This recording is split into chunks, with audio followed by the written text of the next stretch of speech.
And you never know from one version to the next what's going to happen. Some of the other things that we're missing, I think, are the challenges, unless somebody's figured it out since last week, is the AI insurance. We don't. I don't know that anybody other than Lloyd's of London has even tried to insure people that make a mistake with AI inside of an organization. And so I find that to be interesting. If you take a look at my little chart here, and those agents fall into buckets, and the buckets are things that reduce costs. Another bucket are things that improve revenue, and the third bucket is things I just want to get off my plate. I don't want to deal with it anymore. So we're seeing a lot of people playing in the agent space. They're spending a lot of money on the agents right now. But at the same time, look at it against the people that started day zero in blue. That gap keeps getting big in terms of capacity and capability. So that's just interesting things to think about in terms of how fast. And people don't want to accept the fact that an AI year now is 3 to 10 days. Mike. Yeah, which means that anything you do in regards to, controlling AI growth, usage, policies, etc., you're looking in the rearview mirror. It's already happened. So you're behind the eight ball before you even get out of bed. Yep, yep.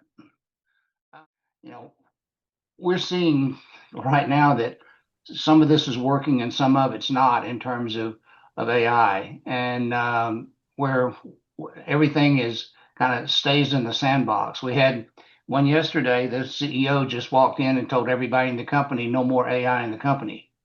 And it was like, are you serious about that? He said, yeah. Then I talked to a friend of mine, David Livingston, and David is one of the senior directors at I think there's a lot of things at you. One, I think the generational divide. These younger the younger generation looks at the leadership and says, "You don't know what the hell you're doing, so you're never going to get on board here." I think we've also have a tradition of nobody gets fired for doing blue or nobody gets fired for following company ABC. So I think there is that in there, and there's a lot of where people.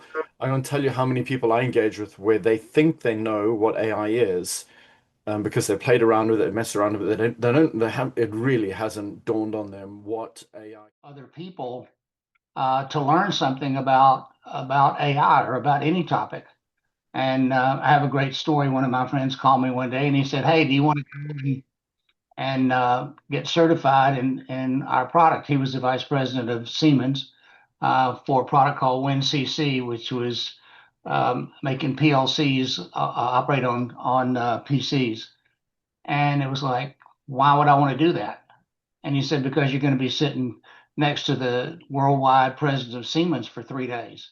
And I said, to them through other groups as well. And, in the last 3 months, I would say from 3 months to 6 months ago, so let's say 2 quarters ago, when I would meet with CEOs, they would, look like they would stare like you farted in church when you talk about AI in the company. But when you ask them about their personal use, they would talk about their workout plan or how to talk to their kid about, using social media or, managing their grocery list or things like that. In the last, uh, yep. and I think that's kind of what they're looking for. But then they go, now, how are you going to do that? Well, we'll talk about that, you Well, know. and that's a perfect example, Lee. There's a company I'm working with that has about 120 employees, and they are AI eager, and they are actually moving forward. I'm also working with a $3 billion accounting company that's based out of Atlanta. They're actually headquartered in the UK, but they have a big headquarters in Atlanta, and they're chest beating about AI. But when it comes to actual deployment of tools, there's 40 different firewalls of classifications and authorizations that have to be made before anybody can turn on Copilot. And so, there's the speed and the ability to not have to go through a lot of red tape in the smaller businesses, and then there is the talk in the larger To companies. bring in from outside. And I think a lot of it And one of the things that I preach a lot is AI is not a technical problem. Successful AI adoption is an act of strategic communications. Can you talk to it? And I can tell you that if you go back 2 years or 3 years now into AI, if you go back 2 years, the way you write a prompt today is way different than you wrote a prompt 2 years ago. The machines are completely different in terms of, and then the complex sales process.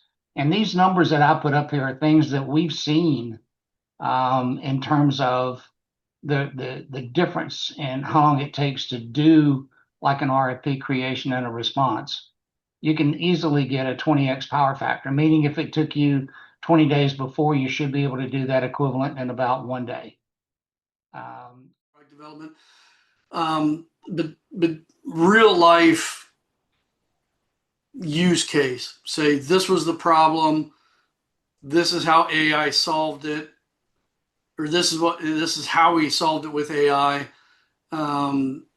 Real life companies problems and how they were solved by utilizing AI.